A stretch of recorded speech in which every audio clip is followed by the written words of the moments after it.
Marco. Polo.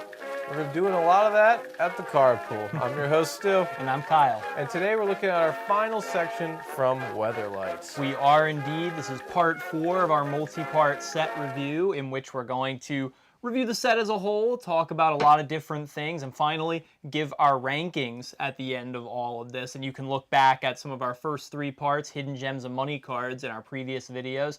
Stu, do you want to discuss a little bit about what we're going to be talking about in these videos? Sure. So the way we break it down is we take a couple looks at some certain particular things. The first one being the biggest, the themes and mechanics. Pretty much each set has its own unique flair, so seeing where this one lies is kind of big. Followed by the hidden gems that we ourselves picked out in our previous episodes. That is episode 1 and 2. And then episode 3, we talk about our money cards, and then we're going to reflect on those quickly as well.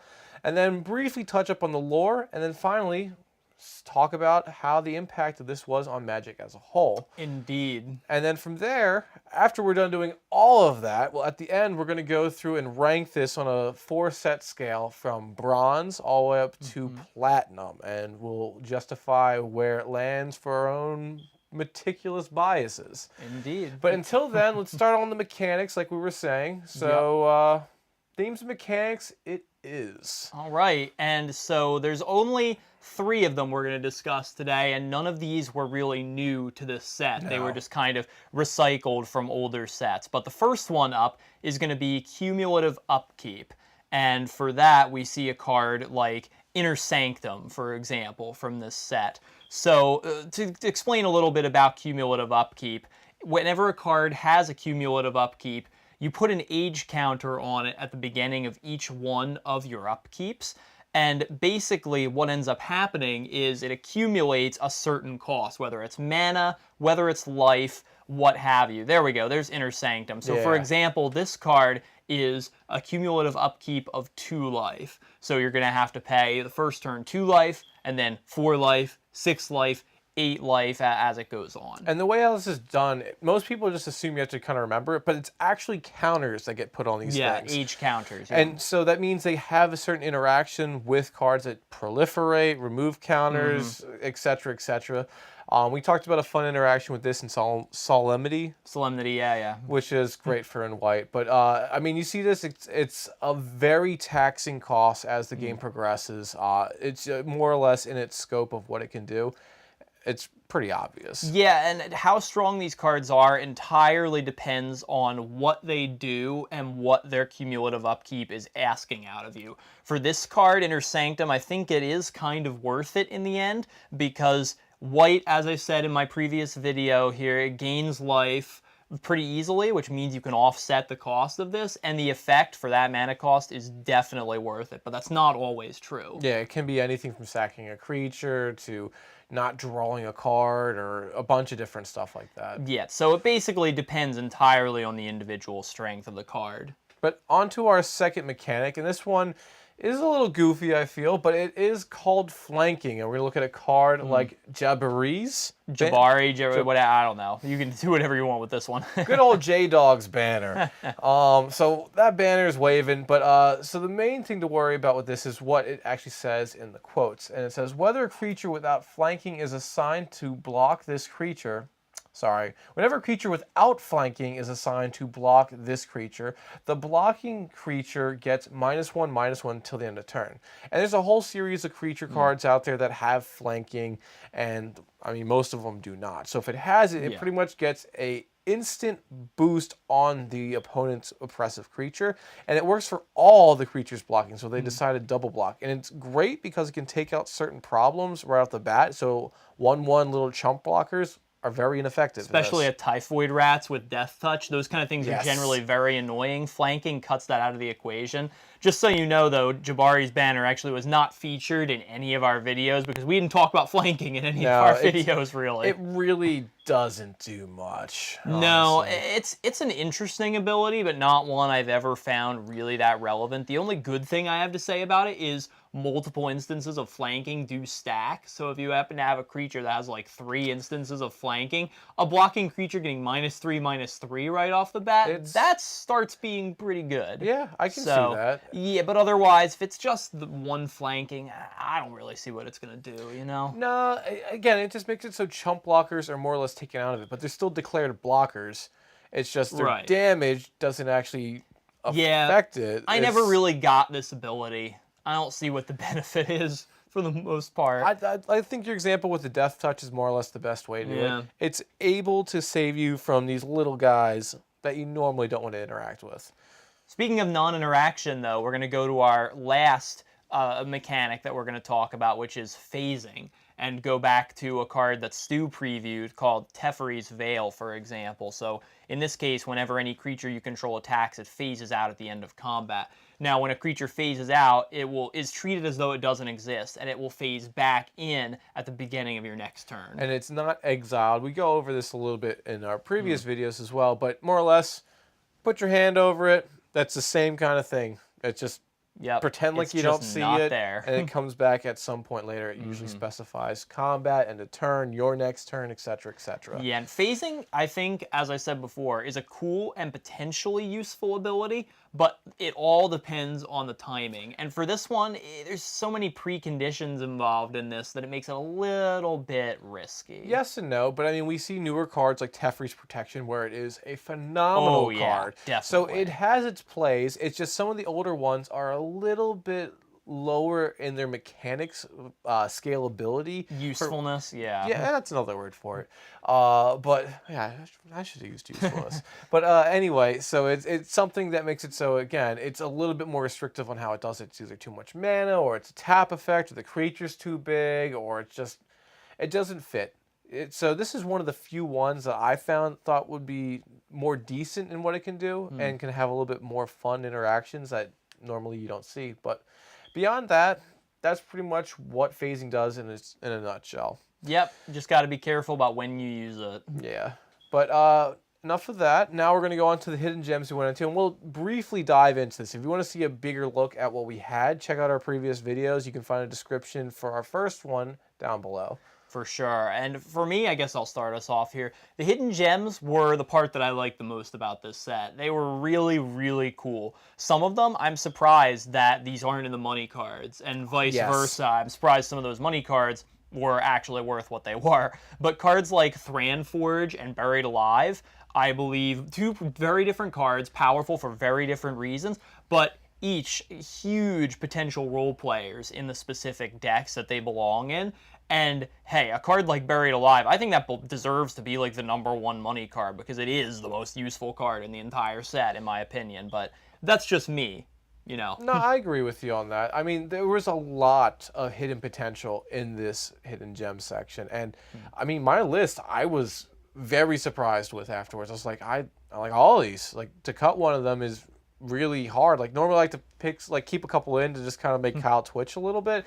But not this time. Like, everything I found, even Kyle agreed with most of my choices this time, and I was thoroughly surprised and flattered by it. Oh, well, thanks. You're welcome. The only catch I have is that most of the cards are just very niche role players, but hey, there's cards like Mindstone that are great in pretty much every deck. There's a few of those, There's too. a couple staples, actually, in the hidden gems that really see a lot of play, that are very versatile in what they do. Yeah. And honestly, I would say this set is worth a look at if you are considering trying to find some sort of like oddities or gimmick cards that make your deck a lot flashier or a lot harder to combat. I agree. There's a lot of cool cards I have laying around that I realized were then from this set. And I was like, oh, these are always on like the edge of playability for me. Yeah. They're always kind of in the back of my mind. But they could easily be home in a deck if like another mechanic comes out, or there's a commander that can be an asset with these. So they're not outside the realm of possible. No, I think there's growth potential here.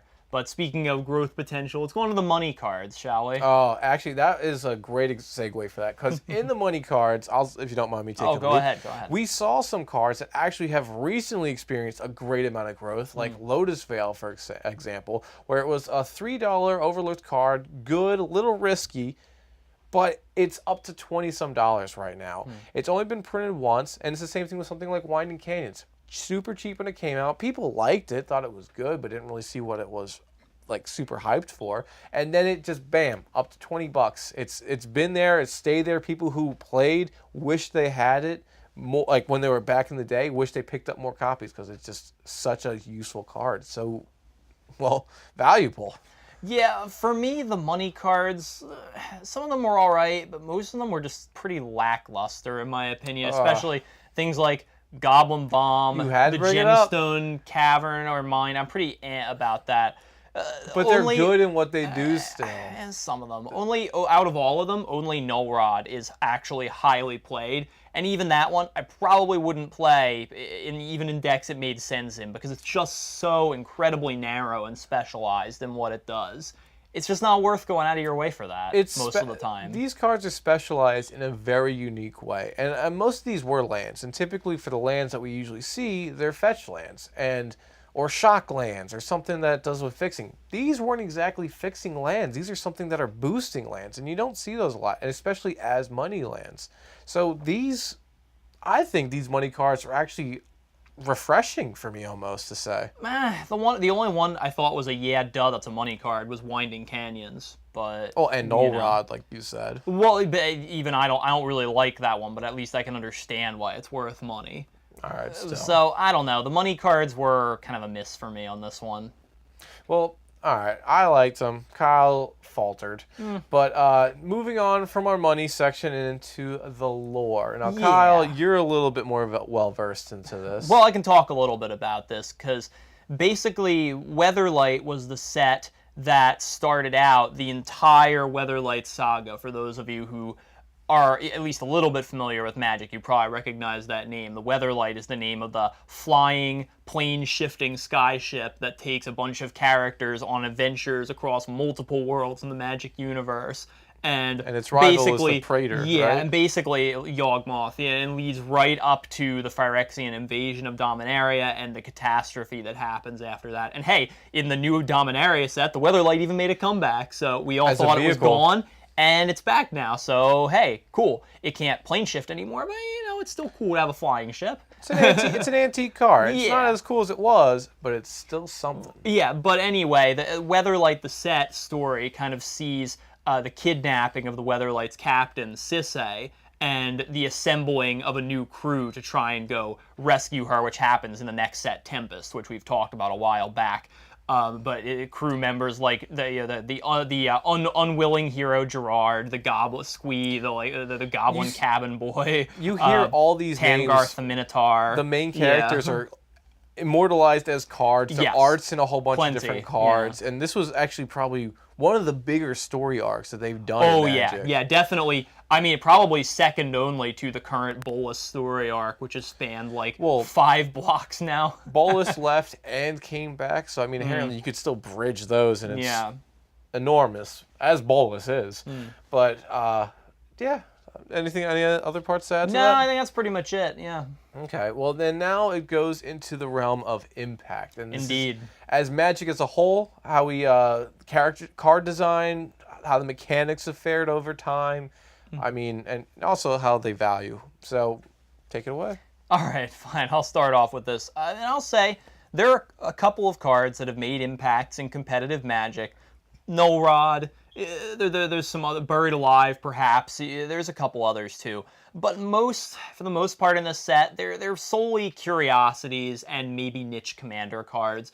I don't really see most of them having a broad impact on the game now or probably in the future, although I could always be wrong about that. The hidden gems were super cool, I will admit it. Not sure how many of those I would actually end up using, but they were cool. They were all pretty much worth considering, at least. And, well, let's just not talk about flanking, okay? Because that's just weird. I'm with you on flanking for that. But for Impact itself, I thought it was pretty impactful, actually. Maybe not on the money cards style or mechanic solely, like you said, the ones we've gone over, they aren't the most impressive. Now, again, phasing has made a return, and we could see more of that. It seems like they're trying to correct it, so I'm not willing to just shut that one out right now. And cumulative upkeep, again, they've used it to kind of hose cards at the time that were too big, too monumental. So it was like their way of level capping something. Yep.